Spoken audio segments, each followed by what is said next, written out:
Medo de falar inglês. Quem nunca, né? Hoje eu quero falar com você sobre esse medo que assola os brasileiros, que é o de falar inglês. É o que eu mais escuto dos alunos, gente, disparado. Você provavelmente em algum momento já se sentiu assim. E eu acho que a gente precisa analisar e pensar sobre alguns fatores que estão por trás dessa questão. E tem algumas perguntas que eu acho que vale a pena você se fazer. A primeira pergunta é muito simples. Por que você tem medo de falar inglês? Se pergunta isso honestamente, busca na sua história. Em que momento você passou a ter esse medo? O que aconteceu que te gerou esse medo? E existem vários motivos que podem te levar para esse lugar. Por exemplo, você passou por algum constrangimento ou alguma humilhação, digamos assim, em inglês? Vou te dar um exemplo que é muito comum. Uma grande amiga minha chamada Isabelle, que inclusive já fez aula comigo, ela me disse que quando ela era criança, ela trocou de escola, foi para uma escola um pouco mais puxada, uma escola maior, se não me engano, ela veio aqui para São Paulo na época. E aí ela me disse que a professora dela de inglês obrigava os alunos a ler o texto em voz alta, ler trechos de texto em voz alta em sala. Só que ela estava numa escola onde os alunos, que já estavam lá há alguns anos, tinham base de inglês para ler aquele texto em voz alta. Ela não tinha. Então ela errava a pronúncia. Isso era motivo de chacota e de piada. A professora parava para corrigir ela o tempo todo. E isso acontecia quase toda a aula de inglês.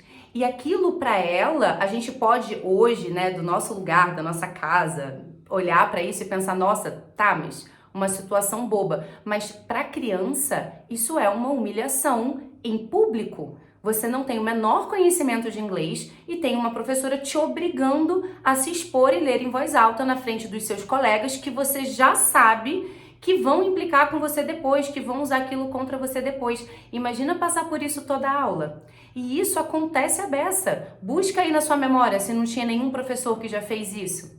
Então, é importante você se perguntar o que foi que aconteceu. Porque hoje em dia, quando a Isabelle tem que se comunicar em inglês, ela sente o mesmo nó na barriga e a mesma palma suando frio que ela sentia lá na escola, quando ela era obrigada pela professora a ler em voz alta. Um outro fator que muitas vezes leva a esse medo é: alguém te desacreditou em algum momento? Alguém na sua família ou algum professor te comparou com alguém ou te fez acreditar que você tinha dificuldade com o inglês? Ah, não, é que para você realmente inglês é mais difícil, né? Você tem dificuldade. Eu tenho muita raiva dessa frase, porque aquelas pessoas que aprendem, aqueles que aprendem inglês, também têm dificuldade no caminho. Então não é que você tem dificuldade, né? Teve em algum momento alguém que te fez acreditar que de alguma maneira aquilo não era para você? Ou talvez o seu caso não seja nenhum desses dois primeiros que eu mencionei, seja uma questão de autocobrança. Bom, se eu tentar falar inglês, provavelmente eu vou cometer um erro, eu não quero errar, portanto eu não vou nem tentar. E essa é uma mentalidade muito perigosa de se ter, porque na tua jornada até a fluência, você vai ter que errar muito. Pensa assim comigo, ó, para você se comunicar em português, olha o tanto de verbo, de tempo verbal, de palavra, de conjunção, de preposição, de entonação, porque a gente não fala igual um robô. A nossa fala sobe e desce para a gente poder expressar sentido.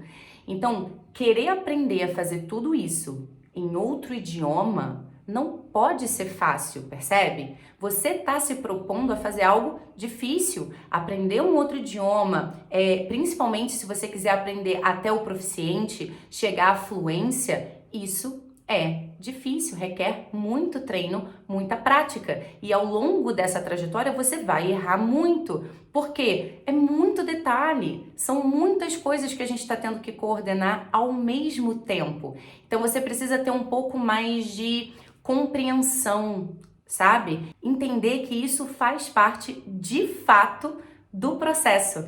A diferença entre um aluno básico e um aluno avançado é que o aluno avançado já errou muito mais, porque ele já se expôs muito mais, ele já tentou muito mais, ele já arriscou muito mais. Então acho que essa é a primeira reflexão que eu quero trazer. Por que você tem medo de falar inglês? Foi através de algum episódio traumático? Alguém que te desacreditou? É uma autocobrança? O que gera esse medo todo em você? Acredita em mim, entender isso vai te ajudar a racionalizar esse processo e a ter medidas muito mais coerentes, muito mais práticas. Uma outra pergunta que eu acho importante você se fazer é: por que você quer aprender inglês? Pensa, por quê? O que você quer conquistar através do inglês? Aonde que você quer chegar através do inglês? Por quê? Sair da inércia para de fato tomar uma atitude em relação a algo que você precisa fazer, que você sabe que você precisa fazer, mas que te dá medo, é muito mais difícil. Não é algo que você está postergando porque você está com preguiça de, sei lá, lavar a louça. Não, é algo que te dá medo, que te gera ansiedade. E se você não tiver cuidado, entra ano e sai ano. Quando você vê, lá se vão 10, 20 anos e você não tirou esse plano do papel. Esses dias eu estava conversando com uma amiga que não dirige, não tem carteira de motorista. E eu estava conversando com ela, né? Pô, será que não tá na hora e tal? Ela falou, Nina, pra mim é muito difícil porque eu tenho muito medo. Muito, muito medo mesmo. Eu tremo, minha mão sua. Eu tentei quando eu tinha, sei lá, uns 18 anos, mais ou menos na idade, né? E fiquei traumatizada, fiquei horrorizada com aquilo e nunca mais sentei atrás de um volante.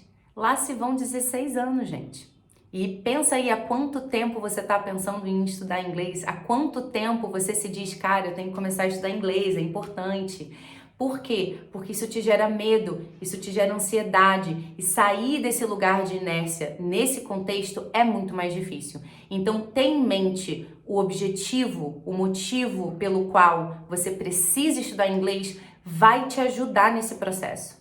E eu acho que a última pergunta que você deve se fazer é: o que você acha que vai acontecer se você errar? De verdade. Pensa no teu contexto, né? Nas situações nas quais você usaria o inglês. Talvez no trabalho. Se você está numa reunião e você errou um verbo irregular, ou você errou uma preposição, ou você teve que pedir um minutinho ali para pesquisar no Google uma palavra que você não sabia, o que você acha que vai acontecer na prática? Entende uma coisa aqui comigo que é muito importante. No ambiente de trabalho, ninguém fala inglês para se exibir. Ninguém tá ali falando inglês para aparecer. Pensa comigo, se você tá tendo que lidar com as pessoas em inglês dentro de um contexto profissional, é porque você tá falando provavelmente com pessoas de vários países diferentes no mundo. Você não tá necessariamente falando com nativos, percebe? Essas pessoas também aprendem inglês como língua estrangeira. Elas também estão na jornada de aprendizado delas. Elas têm nacionalidades diferentes, níveis de inglês diferentes, pronúncia, sotaque, vocabulários diferentes. Então, o teu objetivo aqui é se comunicar. Você não tá falando inglês com essas pessoas porque você quer que elas te deem uma estrelinha em inglês no boletim, sabe? Não é esse o objetivo. Então, ninguém em sã consciência vai ficar usando um monte de palavra rebuscada que ninguém conhece, que ninguém usa. Ninguém vai ficar usando inversões complexas e estruturas sofisticadas para aparecer. Esse não é o dia a dia corporativo em inglês. Nesse contexto, o que a pessoa quer é fazer o outro entender qual é a demanda dela, qual é o problema dela e como é que a gente resolve o mais rápido possível. Meu aluno, por exemplo, outro dia, precisava fazer o fornecedor dele filipino entender que para aquele determinado tipo de carregamento tinha que ser uma caixa específica, senão ela tombava dentro do container e dava prejuízo. É isso que ele quer, passar essa mensagem. Eu preciso de uma caixa específica para esse tipo de produto, dentro desse tipo de container. E para que isso se resolva em 5 minutos de reunião, ele vai usar o inglês mais simples, claro e objetivo possível.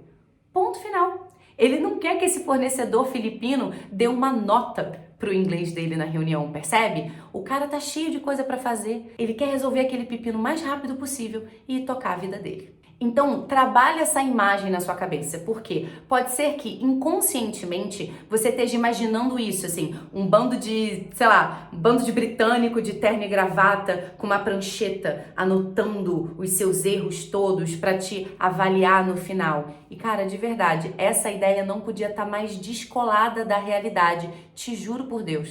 Então, assim, desmistifica um pouco essa ideia. Você vai errar, faz parte. As pessoas com quem você está fazendo reunião vão errar também, só que vocês vão conseguir se entender. Existe contexto. E caso você não entenda alguma coisa, ou caso você não lembre de uma palavra específica, você tem hoje em dia muitos recursos que podem te ajudar: dicionário, imagem, Google, tradutor.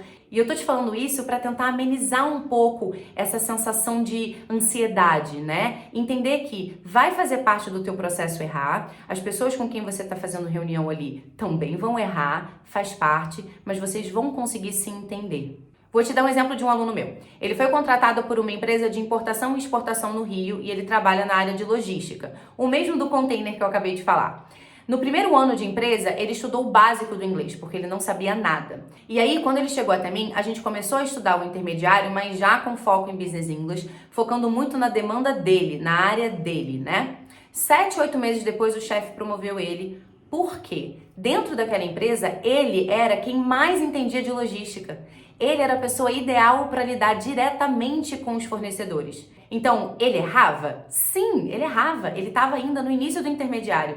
Mas ainda assim, com todas essas ferramentas que eu já citei e com o estudo de Business English para a área dele, ele conseguia se comunicar com clareza. Então, apesar dos erros, o trabalho estava sendo feito muito bem, obrigado, e estava todo mundo feliz. Pensa assim, se o objetivo final fosse simplesmente contratar alguém que fala inglês fluente, bastava ir nos Estados Unidos e contratar a primeira pessoa que passasse na frente, né? É um nativo, fala inglês fluente. E não é isso que acontece. A empresa precisa de você como profissional, do teu know-how, da tua experiência, e precisa que você domine o inglês como uma ferramenta para se comunicar dentro desse contexto profissional. É isso. Ninguém espera ou precisa que você tenha o inglês perfeito, entende? Então eu te convido a fazer essas perguntas.